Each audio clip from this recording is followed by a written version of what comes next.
When I think of the Sri Lanka versus Malaysia fixture, I can't decide which one was my favorite memory.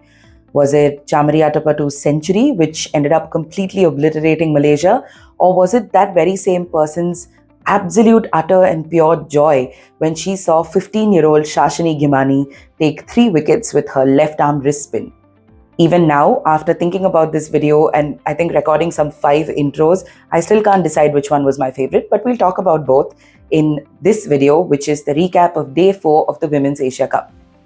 Sri Lanka took on Malaysia and ended up with a 144-run win, courtesy that century by Chamari Athapaththu, and Bangladesh beat Thailand by 7 wickets. As usual, we saw the prowess that the Bangladesh bowling attack brings to the table, but today there were some positives for Bangladesh's batting as well, which we'll discuss when we come to that match.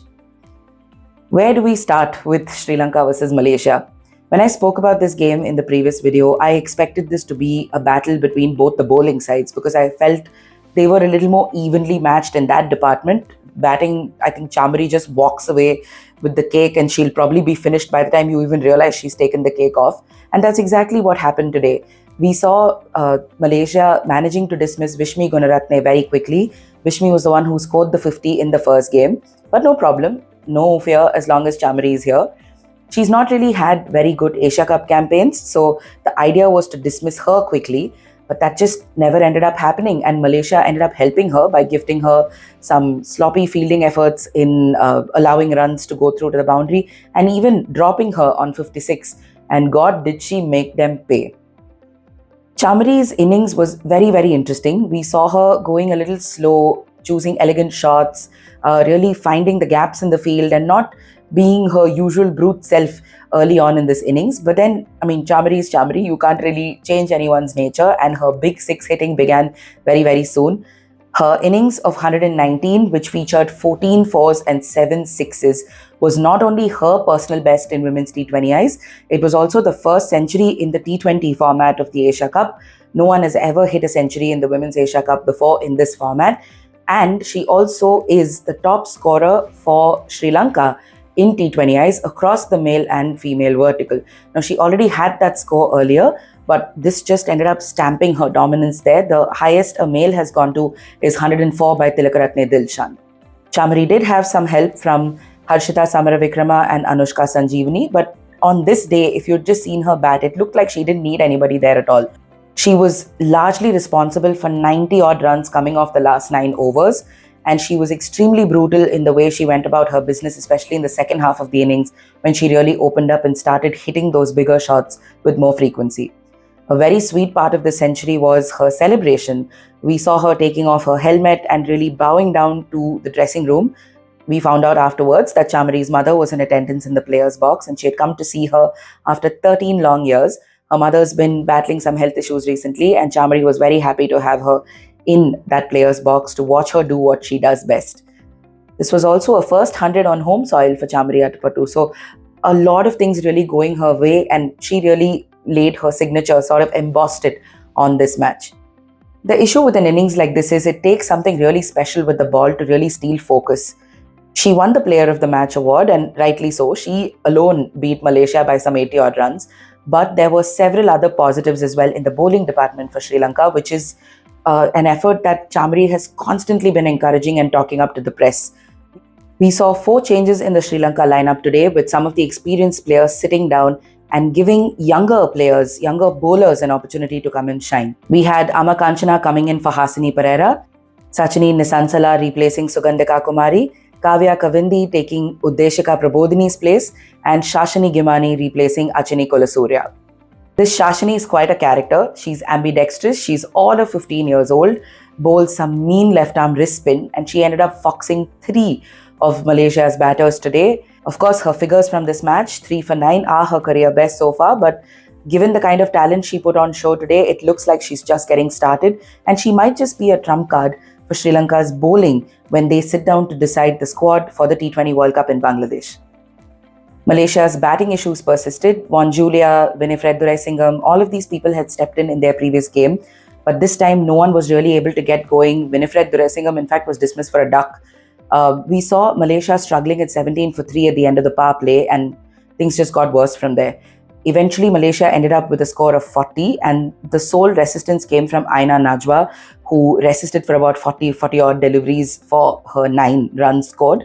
But there's only so much you can do when you have a bowling attack that's just waiting to capitalize on any bit of nervousness that you show. And Sri Lanka truly showed who's boss in their home conditions. The second game, which is Bangladesh versus Thailand, was also interesting, although a little slow. We saw Thailand win the toss and elect to bat, and I for one was actually quite happy with that. I wanted to see how they would challenge themselves in setting a total against an opposition like Bangladesh, whose batting has just not been up to the mark in the last couple of months. But what we got at the end of it was a Bangladesh victory, a 7-wicket win for Bangladesh after restricting Thailand to just 96 in 20 overs. The destructor-in-chief for Bangladesh had to be Rabia Khan. Her 3 wickets were very, very important in making sure that Thailand never really got going. Nataya Bhuchatham led the lone wolf act for Thailand with a 41-ball 40, but wickets just kept crumbling around her. It was spin-friendly conditions, and the Bangladesh spinners and even people like Marufa Akhtar, who was managing very good swing from this surface, just did not allow them to score. Despite minor fielding blips here and there, bowling and just the fielding effort has never been Bangladesh's biggest problem. All eyes were definitely going to be on the batting effort, and the same thing continued even in this game. But for once, Bangladesh didn't have to depend on Nigar Sultana Joty to carry them to a win. The match winner for them this time was Murshida Khatun, who scored a half century and carried the team to a 7-wicket victory despite a couple of her colleagues falling around her. It was interesting to get Murshida Khatun back. She's also had a little bit of an inconsistent patch here and there, but having her in some sort of a good touch is very, very important for Bangladesh when they go in to play that home World Cup. There was a moment in this game where she was involved in a very unfortunate and eventually hilarious run out, which involved Dilara Akhtar, but no problem. That did not derail Murshida at any point, and she ended up taking Bangladesh over the line. Thailand will go back thinking about a lot of things that didn't go wrong. Their bowling remains a little inconsistent. They did allow Bangladesh that space to really score that way.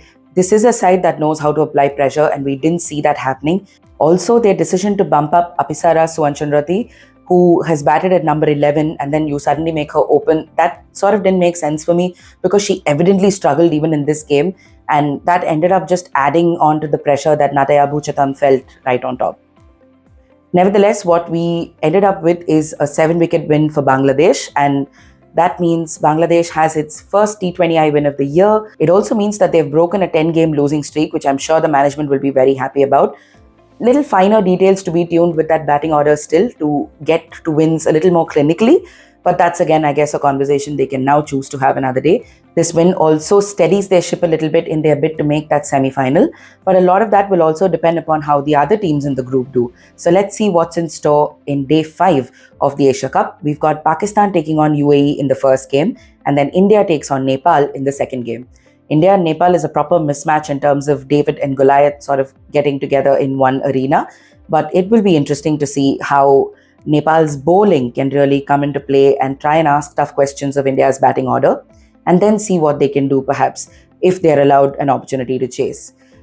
With Pakistan and UAE, I kind of feel like these are slightly evenly matched teams in terms of the learnings that they need to take away from this tournament. UAE's batting, if Isha Oza really gets going, she might be somebody who can ask tough questions of Pakistan's bowlers. But if Pakistan manages to show the way it did against Nepal a couple of nights ago, then they can confidently put a couple of steps ahead towards that semi-final spot. Sportstar will be keeping a close eye on all of the action from the Women's Asia Cup. For all the updates from this tournament, you can log on to our website. I'll see you guys in the next video.